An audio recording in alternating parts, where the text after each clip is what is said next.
사랑합니다. 오늘도 복된 찬양으로 하나님 앞에 영광 올려주신 두 분의 독창자들, 우리 주님의 능력 안에서 더욱더 하나님의 뜻을 따라 하늘 여는 복된 찬양 이어질 수 있기를 소망합니다. 이제 오늘은 바울이 밀레도에서 했던 고별 설교 두 번째 시간입니다. 바울이 에베소 지역에서 목회를 하다가 다른 지역들을 쭉 돌아보고, 주로 이제 고린도를 돌아보고 예루살렘으로 올라가기로 결정을 합니다. 성령께서 예루살렘으로 이끌어 가신 것이죠. 예루살렘으로 올라가는 길에 에베소에 들르지를 않고 에베소보다 어느 쪽으로? 남쪽으로 한 1시간 정도 떨어져 있는 밀레도에 들러서 에베소의 장로님들을, 감독들을 그곳으로 불러서 고별 설교를 하는 겁니다. 왜 그랬다고 성경에 되어 있었죠? 지체하지 않으려고.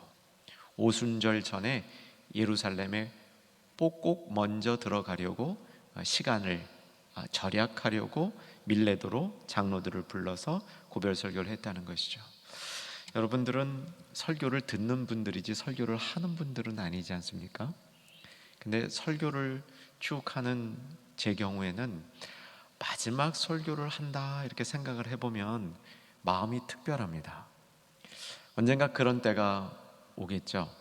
마지막 설교를 해야 될 때, 이 마지막 설교를 어떻게 할까 이런 생각을 하면 정말 여러 가지 마음들이 교차하기 때문에 바울의 마음을 잘 알 수 있을 것 같습니다. 특별히 바울은 이때 성령님의 인도하심으로 에베소에 있는 그 장로님들, 에베소 성도들을 대표하는 그분들에게 마지막 설교를 하고 있었습니다. 더 이상 이분들을 만날 일이 없다는 확신을 가지고 있었던 것이죠. 그래서 바울의 설교의 이 전체적인 분위기는 굉장히 애잔합니다.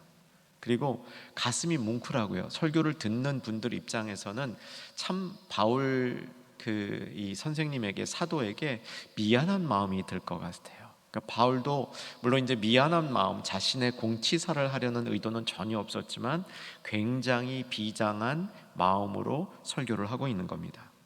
오늘 읽었던 본문의 요지는 바울은 고난을 자처한 사람으로 보입니다. 22절과 23절을 보겠습니다. 22절, 23절 같이 한번 달아서 읽습니다.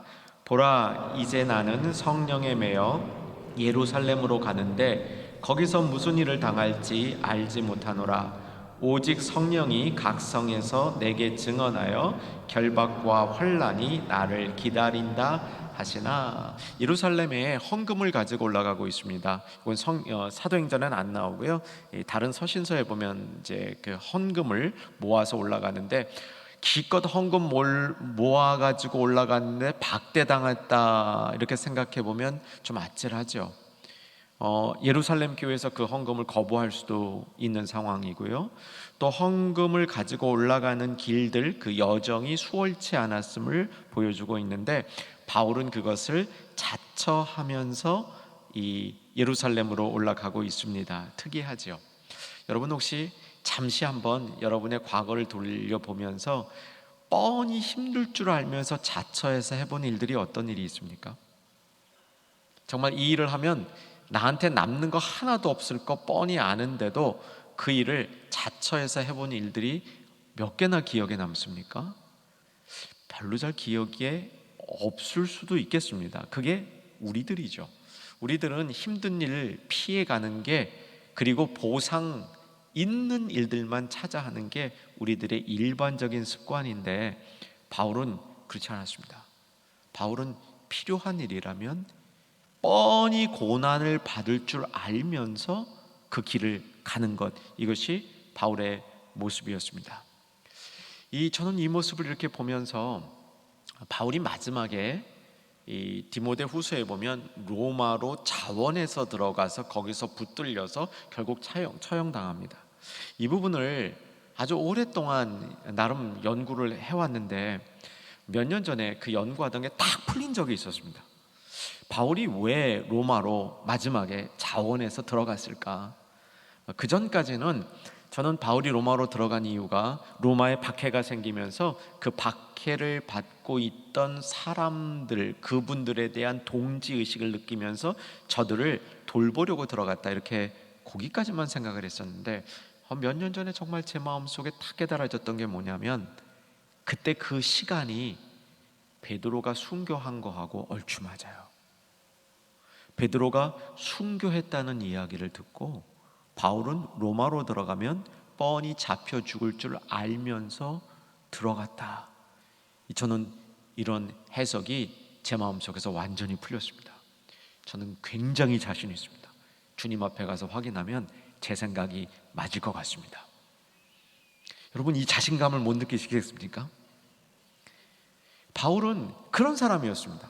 왜냐하면 이 예루살렘으로 올라갈 때부터 자신에게 당할 고초를 분명히 예견하면서 그 길을 걸어가는 사람이었다는 것이죠. 그런데 여러분, 이것을 나하고 먼 일로만 생각하지 말아보시길 바랍니다. 오늘 이것이 나의 삶 속에서도 실현되고 실천될 수 있는 이것이 축복이라는 사실을 조금 더 깨닫고, 우리 중에 정말 우리의 삶이 이런 모습으로 주님 앞에 드려질 수 있는, 그것까지 주님을 위해서 드려질 수 있는 그런 복된 성도 나타나기를 주 안에서 소망해 봅니다. 무슨 얘기냐면요, 예루살렘으로 바울이 올라가기 전까지 바울은 대부분 쫓기는 자였습니다. 교회 개척해 놓고 복음 전하고 성도들 생긴 다음에 핍박이 있으면 어쩔 수 없이 도망가는 입장이었습니다. 그런데 예루살렘으로 바울이 올라가면서부터 도망가지 않습니다. 자기가 그 필요한 곳으로 먼저 이동하는 거죠. 나중에는 그래서 어떻게 됩니까? 로마까지도 자원해서 황제 앞에 상소해가지고, 우리 에베소서 지난주 말씀하면서 잠깐 다루었죠? 바울이 로마의 바울에게 상소하면서 들어가가지고 거기서 쓴 편지 중에 하나가 에베소서지 않습니까? 애골빌빌 기억나시죠? 바울이 자원해서 가는 겁니다. 여러분, 우리의 인생이 쫓기다 보면 끊임없이 쫓깁니다. 일에 쫓기고 나의 불필요한 것들에 쫓기면서 그저 쫓기고 궁지에 몰리고 하나님 살려주세요, 하나님 어떻게 해주세요. 그러다 하나님이 살려주시고 하나님이 도와주시면 또 감사하다가 조금 있으면 또 잊어버리고, 그게 우리들의 모습이죠. 사실 성경의 모습입니다. 이스라엘 백성들이 구약에 출애굽하면서 이후에 쭉 보게 되면 다 그런 모습이에요, 이스라엘 백성들이. 그런데 바울의 이 성숙한 모습을 보니까 쫓기는 자가 아니라 찾아가는 자가 됐습니다. 사랑하는 여러분, 이 바울의 모습이 오늘 저와 여러분의 삶에 어둡고 힘든 부분을 밝히는 말씀의 등불이 될 수 있기를 주 안에서 소망합니다. 자, 올라가는 발걸음을 뭐라고 얘기하냐면 24절이 요약하고 있습니다. 24절 오늘의 중심절이 될 것 같습니다. 24절 집중해서 읽으십시다. 시작. 내가 달려갈 길과 주 예수께 받은 사명 곧 하나님의 은혜의 복음을 증언하는 일을 마치려 하면은 나의 생명조차 조금도 귀한 것으로 여기지 아니하노라. 바울다운 이야기죠. 우리는 바울의 이런 이야기를 들으면서 감탄할 수밖에 없습니다. 달려갈 길이라고는 표현이 나옵니다. 달려갈 길, 그리고 주 예수께 받은 사명 곧 은혜의 복음을 증언하는 일, 이렇게 설명합니다. 달려갈 길 한번 따라 하십시다. 달려갈 길. 한 번만 더 하십시다. 달려갈 길. 저는 저와 여러분의 이 삶이 달려갈 길이 되기를 소망합니다. 여러분, 가만히 서 있으면 안 됩니다. 성경에 서 있다는 말은 어떤 때 쓰이냐면요, 굳건하게 서 있을 때, 그러니까 적이 영적인 전투할 때, 세상이 나에게 공격할 때, 그때 내가 굳건히 서 있는 거, 요 편만 서 있다는 것이고요, 나머지는 주님을 향해서 걸어가고 살아가고 달려가야 합니다. 그래야 안 넘어지는 겁니다. 이 달려가는 길을 경주라는 말로 표현되겠어요. 이게 다름질이라는, 영어로 running이 아니고 경주, 레이스로 표현이 되어 있는, 그러니까 헬라어가 그런 의미라는 겁니다. 원어가 그런 의미라는 거예요. 여러분, 경주는 경쟁하고 다릅니다. 경쟁과 경주는 다릅니다. 경쟁은 이기는 거예요. 혼자 1등 하는 게 중요합니다. 그런데 경주는, 계속 말씀드리죠, 경주의 특징은 뭐예요? 완주하는 겁니다. 목표까지 가는 겁니다. 그리고 이 다름질의 특징은 뭐냐면 목적지가 분명한 겁니다. 냅다 아무데나 뛰어가는 것이 아니죠. 여러분, 고린도 전서 9장 26절 한번 빨리 찾을까요? 우리 금요집회 오신 분들은 성경을 빨리 찾으시더라고요. 고린도 전서 9장 26절, 고린도 전서 9장 26절로 이동해 보시면 바울이 다름질하는 그 달리기의 모습을 쓰고 있는데, 고린도 전서 9장 26절 찾으셨죠? 읽습니다. 그러므로 나는 다름질하기를 향방 없는 것 같이 아니하고 싸우기를 허공에 치는 것 같이 아니하며. 여러분, 이게 믿는 사람들 경주의 모습입니다. 아무데나 냅다 뛰어나가는 거 아니죠. 여러분, 가끔 그런 그 충동이나 경험도 있을지 몰라요. 너무 급하니까 밖으로 간 다음에 어디로 갈지도 모르고 일단 뛰고 보는 거야. 오른쪽 왼쪽 구별도 안 하고 일단 뛰고 보는 거야. 그러면 안 돼요. 마음은 급해서 뛰고 싶어도 내가 갈 방향이 정해지고 뛰어야 되는 거죠.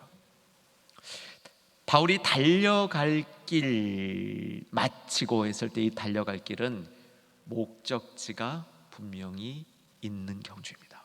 어디로 가야 되는지 아는 경주입니다. 사랑하는 여러분, 이렇게만 돼도요, 인생이 덜 힘듭니다. 인생이 덜 힘들어요. 오히려 인생은요, 어쩌면 너무 편해서 그냥 그 자리에 머물러 있는 게 더 힘들 수도 있습니다. 조금 피곤하고 고통스러워도 목적지가 분명히 있어서 달려가는 인생이 복된 인생입니다.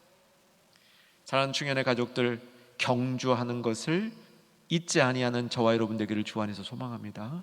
바른 목적지로, 바울에게 있어서는 예루살렘이었죠. 환난과 핍박 가는 길마다 있었고, 도착해서도 내가 과연 그 교회로부터 받아들여질지 물음표가 많이 붙어있는 어려운 여정을 하면서, 그러나 바울에게는 비록 어려워도 이게 주님의 부르심이라는 걸 안 겁니다.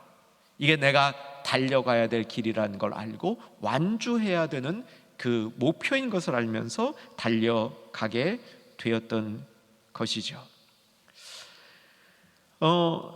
바울은 이 길을 달려가면서 이 길의 가치가 다른 어떤 것보다도 중요하다고 생각했습니다. 그래서 자기의 생명도 아끼지 않았다, 이렇게 설명을 합니다.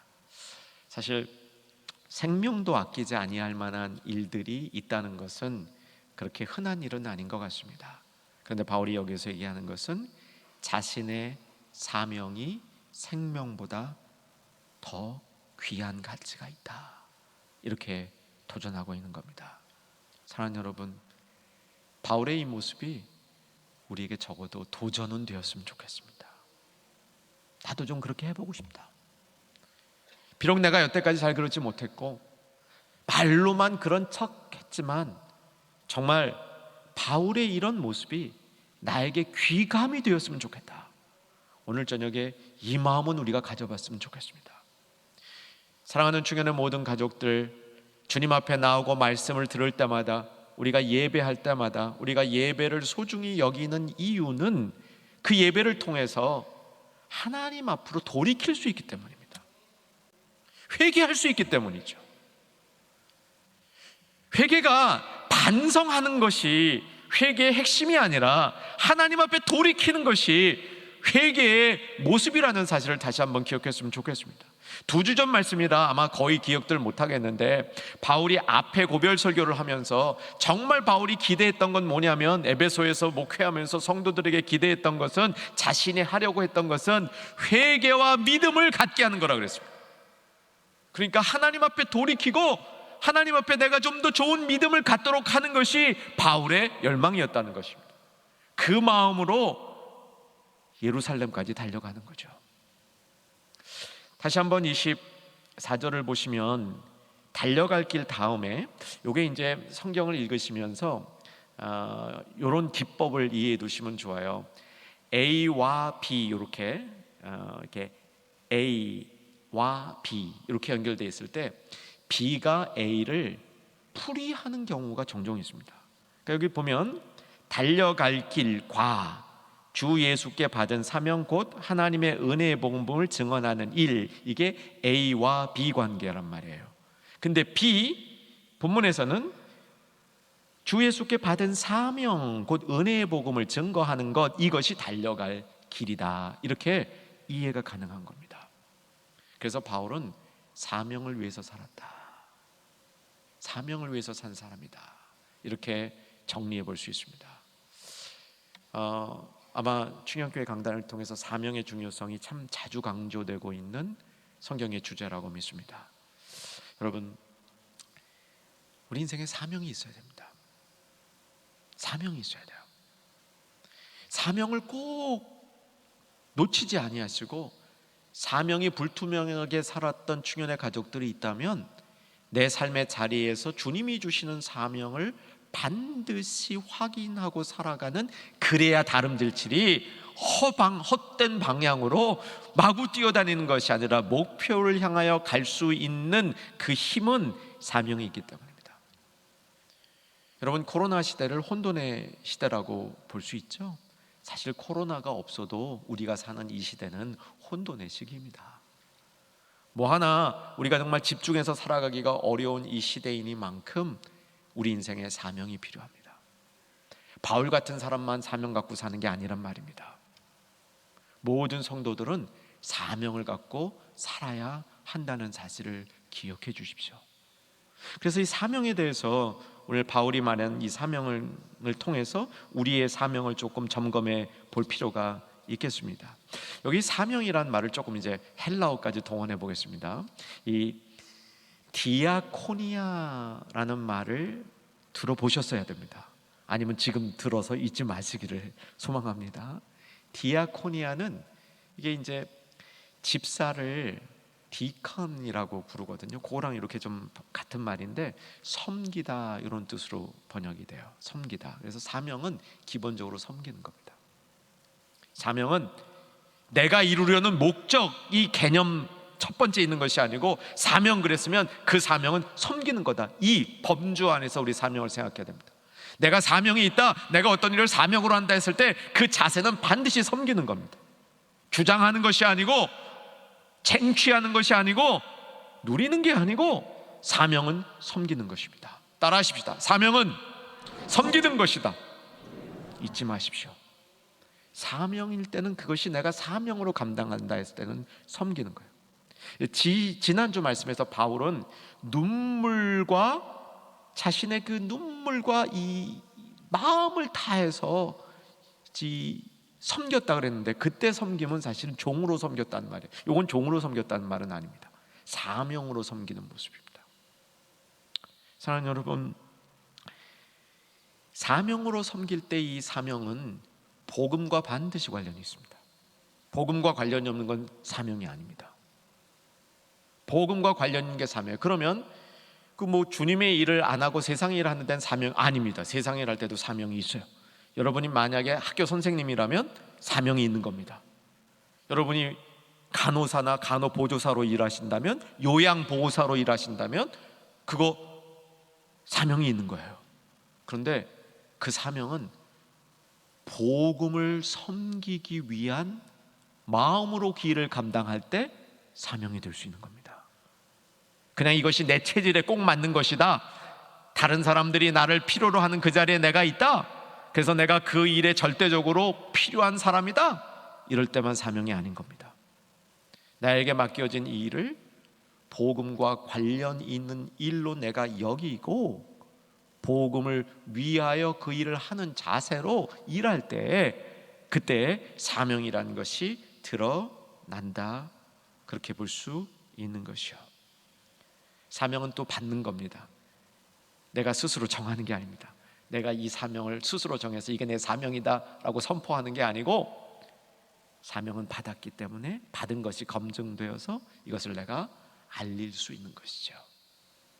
사랑하는 충현의 모든 가족들, 오늘 말씀을 듣는 하나님의 모든 백성들은 다시 한번 사명의 소중함을 기억하시고, 내 삶이 깊어져서 내 인생의 남은 연수가 많지 않고 내 몸에 힘이 많이 떨어져서 내가 전과 같이 그렇게 열심히 활동할 수 없는 상황이라 할지라도 사명은 더 분명해지는 축복받으시기를 주 안에서 소망합니다.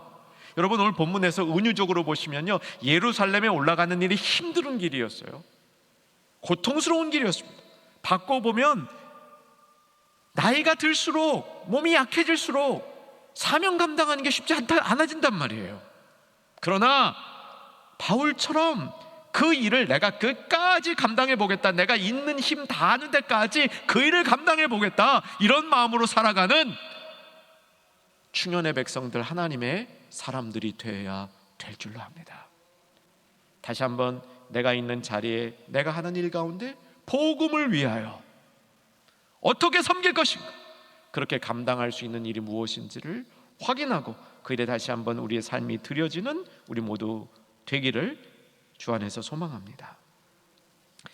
자, 이제 여기 복음에 대한 얘기를 하면서 이제 그 은혜의 복음이라는 말이 나옵니다. 24절 은혜의 복음.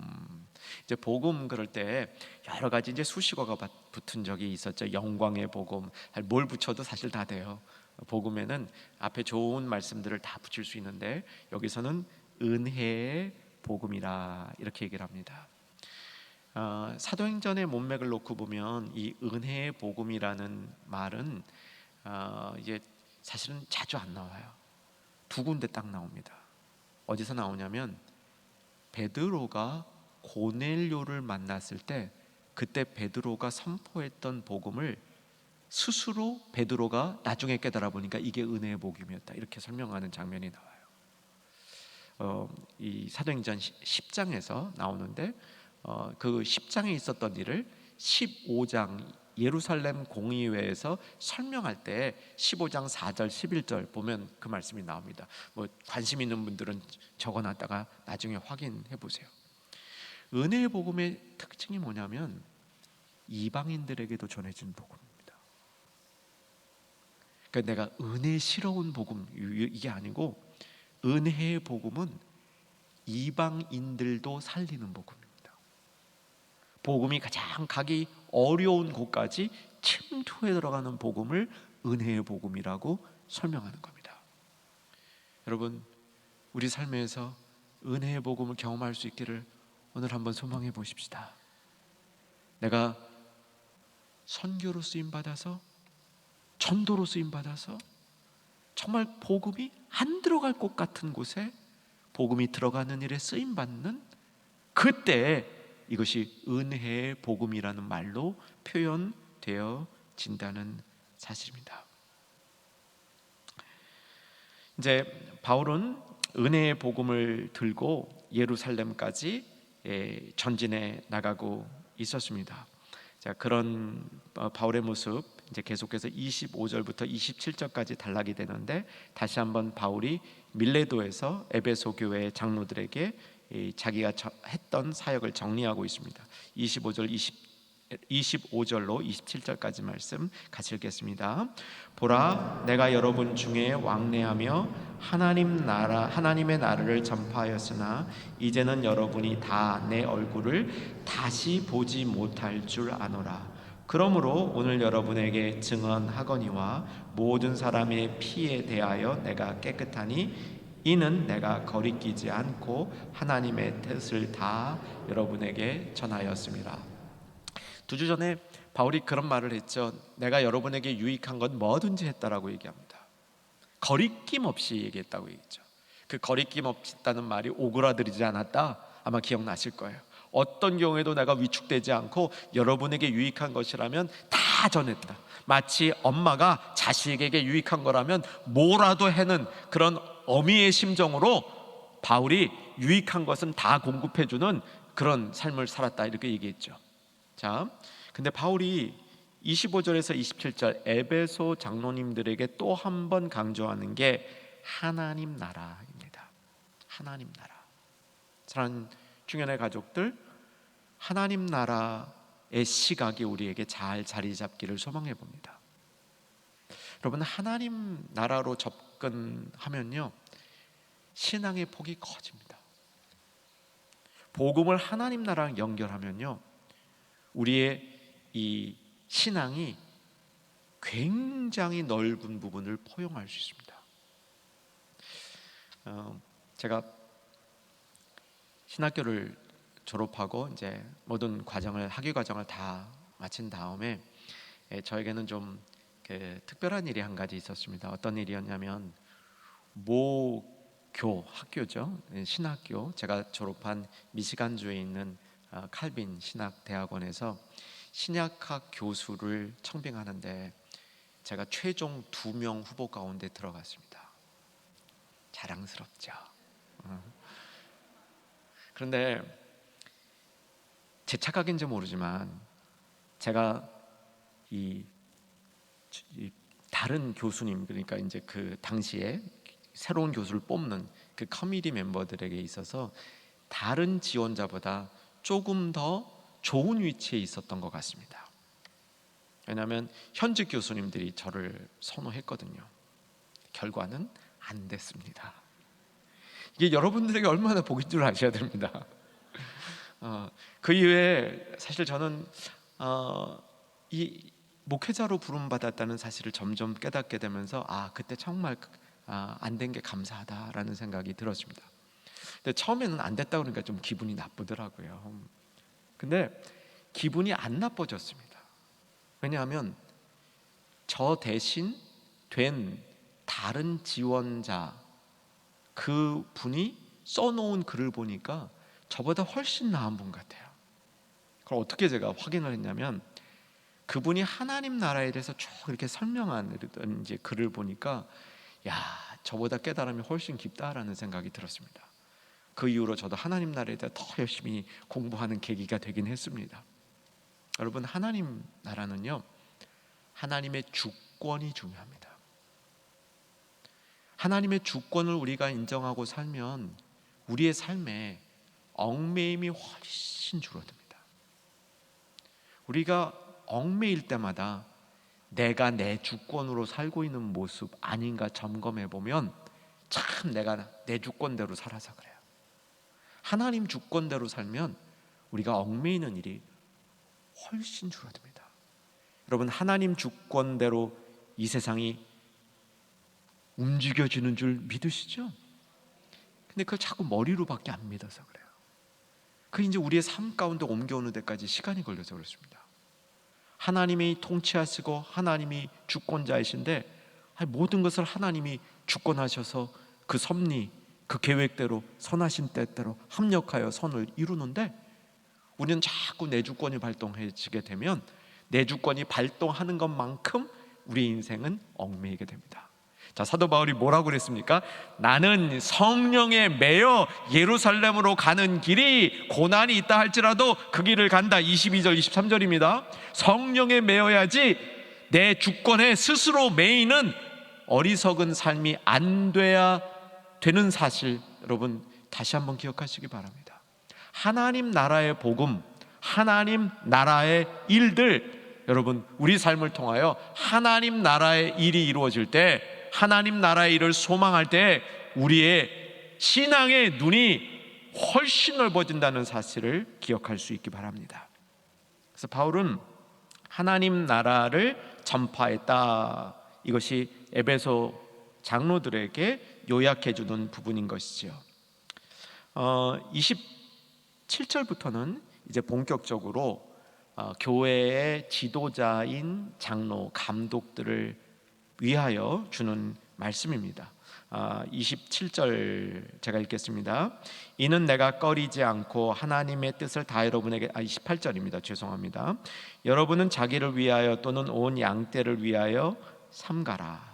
삼가라는 것이 이 핵심적인 명령입니다. 교회의 지도자는 삼가할 수 있어야 합니다. 이 삼가한다는 말은 이 정신을 차리고 잘 주목하여 지켜본다, 이런 뜻이죠.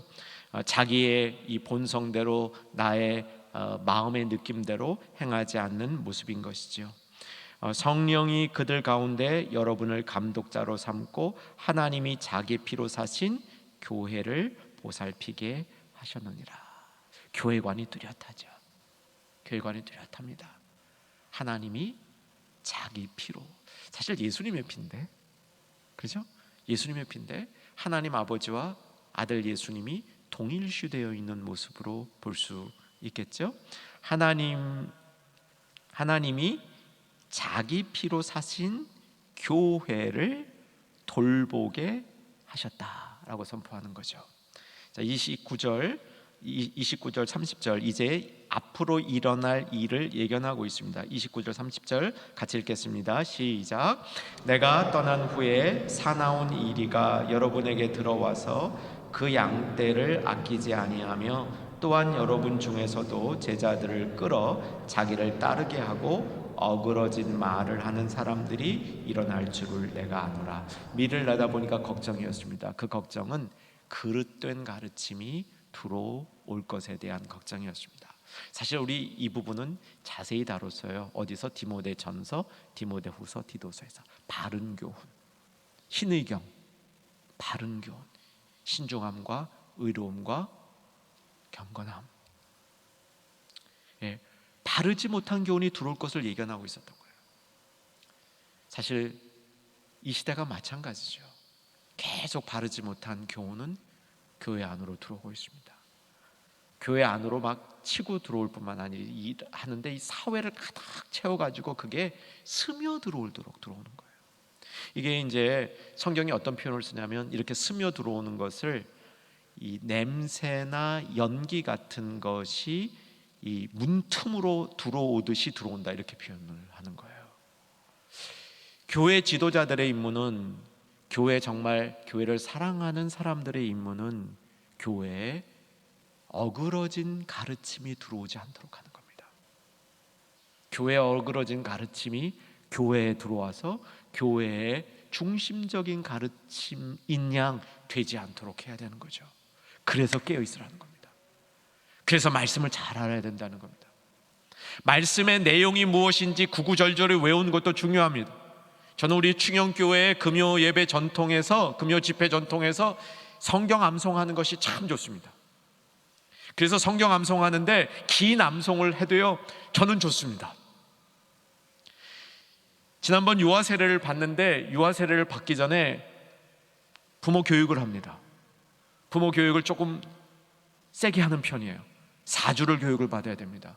그리고 그냥 끝나지 않고요, 이 4주 교육을 하면서 이 자녀들이 교회에서 자라나는데 필요한 바람이 무엇인지를 적어내라고 그럽니다. 그런데 그 안에 적어낸 부모 가운데 몇 명이 아이 때부터 성경 암송 좀 훈련시켜 주세요, 그거였어요. 야, 이 꼬맹이 때부터 성경 암송 훈련시켜줘야 되는 거예요. 근데 성경을 암송하고 성경을 많이 배우고 제자 훈련을 받고, 여러분 이거 다 필요합니다. 근데 그 결론이 뭐여야 돼요? 총명이 생겨야 돼요. 분별력이 생겨야 됩니다. 그래서 이게 하나님의 말씀인지 하나님의 말씀이 아닌지, 이거를 전달하는 방식이 바른 건지 아닌지, 여러분들이 그거를 잘 깨달아야 교회가 든든히 서는 겁니다. 여러분, 교회에서 직분을 받기를 사모하는 마음이 우리 충영교회에 이어지기를 주 안에서 소망합니다. 그리고 이번에 훈련받은 분들을 통해서 모든 충현의 직분자들이 정말 하나님의 말씀을 바르게 분별해서 어그러진 말이 교회에 자리 잡지 못하도록 그렇게 쓰임받는 복된 성도들이 되어야 한다는 사실이죠. 자, 이제 말씀을 정돈해 나갑니다. 바울은 이 일을 위해서 31절 눈물로 훈계했다, 이것을 기억하라라고 얘기를 합니다. 그리고 32절에 이제 마지막 이 정돈으로 가고 있습니다. 32절, 지금 내가 여러분을 주와 및 그의 은혜의 말씀에 부탁하노니 그 말씀이 여러분을 능히 든든히 세우사 거룩하게 하심을 입은 모든 자 가운데 무엇이 있게 하려고? 여러분이 기업이 뭔지 아세요? 기업이 뭔지 아마 잘 모르실 거예요. 들어는 많이 보셨는데 이 기업이 뭐냐 그러면 대충 떠오르는 한데 이게 어려워 그러실 거예요. 안 그러세요? 자신 있는 분 한번 미소 지어 보시겠어요? 이거 주일날 해드릴게요. 이번 오는 주일날 이 문제를 좀 같이 한번 말씀으로 다뤄보겠습니다. 기업이란 게 뭔가. 오늘 이번 주일날요, 성령께서 기업의 보증이 되셨다라는 말씀이 나와요. 에베소서에 중요한 말씀입니다. 그 말씀을 이번 주일날 다뤄보겠습니다. 어려우니까 기도해 주세요. 굉장히 좀 어려운 말씀이라 저도 잘 전할 수 있을지 이 어깨가 무겁습니다. 저는 말씀 앞으로 돌아오면 31절에 바울이 했던 것을 기억하는 단어 중에 훈계라는 단어가 있습니다. 이 말씀으로 이제 오늘 정돈을 할 겁니다. 바울은 에베소서에 있는 성도들이 훈계한 것을 잘 기억해 줄 수 있기를 바라고 있었습니다. 그런데 눈여겨보시면 무엇으로 훈계했는가 내용이 아니고 바울이 훈계하던 그 모습, 다른 사람을 경고하면서 세워주려고 노력했던 바울의 그 애정 어리고 간절한 그 모습을 기억하라라고 얘기를 하는 겁니다. 사랑하는 여러분, 저도 그랬던 것 같아요. 정말 제가 은혜를 많이 받았던 시절을 이렇게 돌이켜보면 그때 교회 가서 주일 예배를 드릴 때마다 은혜를 받았던 것 같아요. 너무 은혜를 많이 받았던 것 같아요. 그런데 돌아보면 무슨 말씀에 은혜를 받았는지는 잘 기억이 안 나. 그 말씀의 구체적인 내용은 기억이 안 나. 근데 뭐가 기억이 나냐면 은혜 받았어. 그게 기억이 나. 그 예배를 드리는데 옆에 사람들이랑 같이 정말 뜨겁게 드렸어. 목사님이 하신 말씀이 그때는 다 기억이 나는데 돌아서니까 기억은 안 나. 근데 그 말씀이 그냥 좋았어. 여러분, 이런 기억들이 우리에게 속에 자리 잡을 때 그게 힘인 겁니다. 여러분, 1년 전에 은혜 받은 거 그 내용 지금 아무리 머리 좋은 분도 거의 기억 못해요. 근데 내가 은혜 받았다는 사실은 기억나잖아요. 목사님이 열심히 설교했다는 건 기억나잖아요. 찬양대가 아주 진심으로 찬양했다는 기억나잖아요. 옆에 안내하는 분들 보니까 안내하는 분들이 참 성심으로 하는데 그게 은혜가 됐잖아요. 옆 사람이 어느 순간에 아멘 하는데 나도 아멘이 따라 나왔잖아요. 이런 것들이 기억이 되어지는 것이, 이것이 우리 신앙의 밑거름이 된다는 겁니다. 사랑하는 여러분, 바울이 이런 것을 훈계했다라고 얘기하는 거예요. 충영교회 많은 훈계가 있었으면 좋겠습니다. 근데 훈계하는 내용이 따다다다다 이게 옳은 거야 저게 옳은 거야 그런 게 아니고 정말 잘 세워주려는 마음들이 오고 받았다는 거예요. 제가 여기 들어오기 전에 이 목사님들 보는 잡지를 이렇게 보는데 타이틀이 하나 딱 걸려 있는데 이런 타이틀이 걸려 있었어요. 사람들은 옳은 사람 말을 듣는 게 아니고 좋은 사람 말을 듣는데요. 그러니까 옳다고 막 시시비비 너무 따지는 사람 말을 잘 듣는 게 아니고 그 사람이 선한 사람 말을, 사람 자체가 선한 사람 말을 듣는다. 제가 이걸 들으면서 오늘 말씀하고 연결해 봤는데 그 선한 사람이 하는 말이 뭐라는 내용을 구체적으로 듣는다는 게 아니라 그 선한 사람이 말하고 있다는 이 사실이 기억되고 있는 거예요. 사랑하는 여러분, 이런 훈계가 충영교회에 많아졌으면 좋겠습니다. 내용으로가 아니라 선함으로 사람들을 돌보는 그 모습이 훈계가 되는 거죠. 그래서 교회가 세워지는 겁니다. 오늘 말씀을 들은 우리 모두가 복된 주님의 사역자로, 사명 가진 사람으로 세워줄 수 있기를 주 안에서 소망합니다. 433장 찬양하겠습니다.